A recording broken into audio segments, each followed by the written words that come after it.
नमस्कार दोस्तों, स्वागत है आपका टेक एज स्टोरी के इस नए एपिसोड में। 15 दिन के गैप के बाद मैं आपके सामने एक ऐसी भयानक और डरावनी कहानी लेके आ गया हूँ ना, जिसे सुन के आप लोगों के पैरों तले ज़मीन खिसक जाएगी।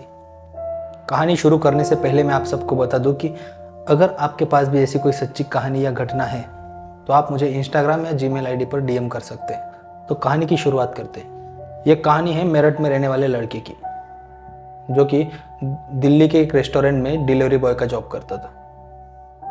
वहाँ पे उसके साथ ये घटना होती है। दिल्ली में एक सिनेमा हॉल था। बहुत पहले की बात है।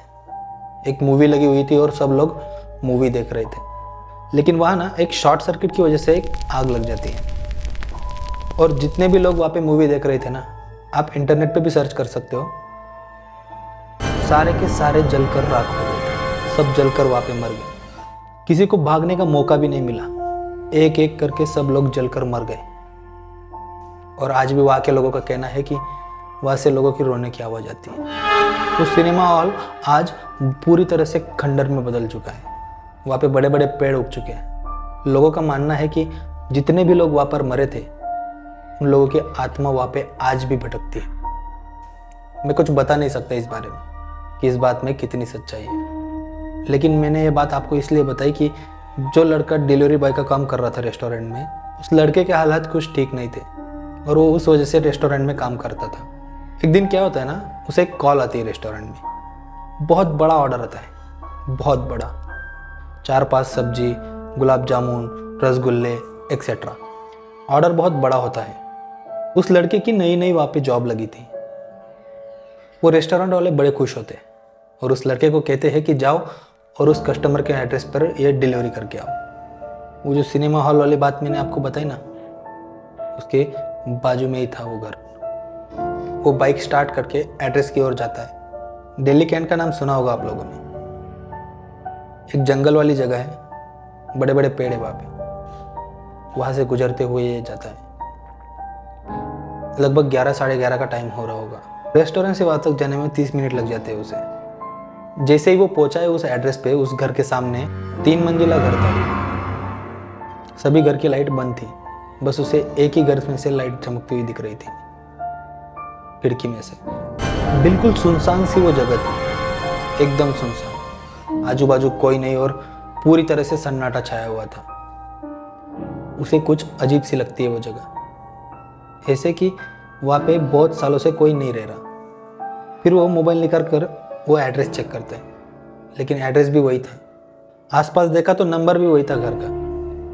वो घर के दरवाजे के पास गया। उसे थोड़ा अजीब सा लग रहा था।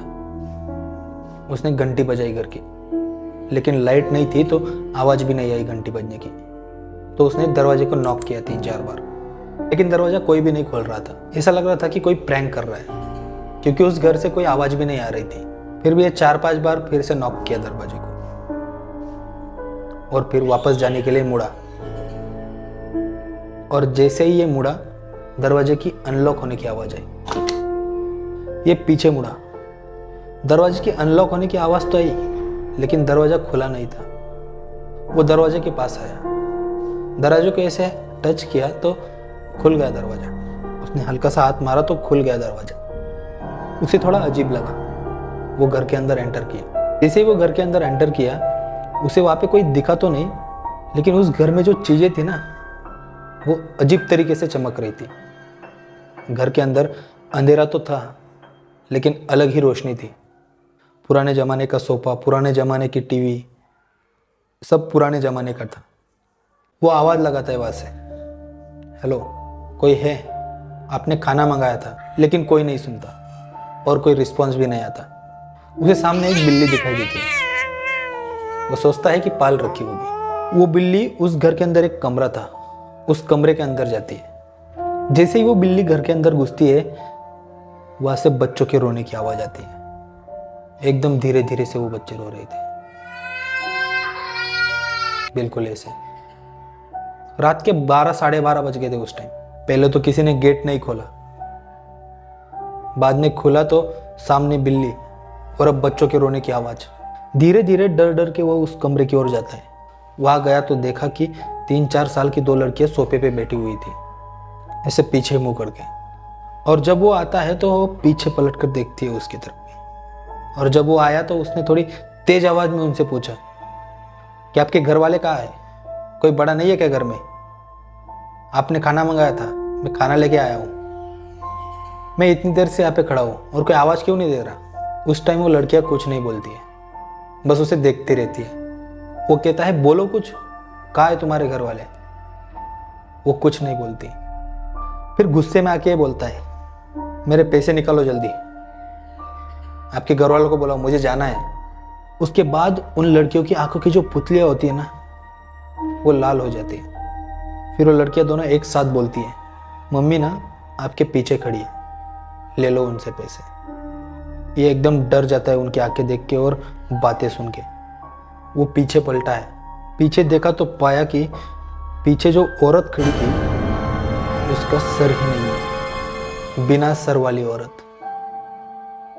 वो इतना ज्यादा डर गया ना कि खाना वहीं पे छोड़ के अपने बाइक की तरफ भागा। बाइक स्टार्ट करी और उसी जंगल वाले रास्ते से जाने लगा। और जाते जाते उसने पुलिस वालों को कॉल किया और उसी टाइम उसकी बाइक बंद पड़ गई उसी जंगल वाले इलाके में। और जब बाइक के शीशे में उसने देखा ना, साइड मिरर में, तो वही दो बच्चे और वही उसके पीछे खड़े। वहां से डर के वो इतना तेज भागा ना जंगल की ओर, उसे ऐसा लगा कि आज मेरा आखिरी दिन है। तभी पुलिस आ जाती है और ये पुलिस को सारी बात बताता है कि मेरे साथ ऐसा ऐसा हुआ। फिर पुलिस उसे ये बात सुनकर घर पे छोड़ देती है। और जब वो अगले दिन रेस्टोरेंट में पहुंचता है तो उसके साथ वाले जो दोस्त थे डिलीवरी बॉय, वो उसको बताते हैं कि तुम जिस घर में डिलीवरी करने के लिए गए थे ना, वहाँ पे 2 साल पहले एक औरत और 2 बच्चों की मर्डर हो गया था। और लोगों का कहना है कि वहाँ पे आज भी उनकी आत्मा भटकती है। वो लड़का आज तक उस घटना को भुला नहीं पाया है। ऐसे ही कहानियों के लिए टेक एज स्टोरी चैनल को सब्सक्राइब करें और बेल आइकन को प्रेस करना ना भूलें, ताकि ऐसी ही कहानियों की नोटिफिकेशन आप सबको मिलती रहे। धन्यवाद।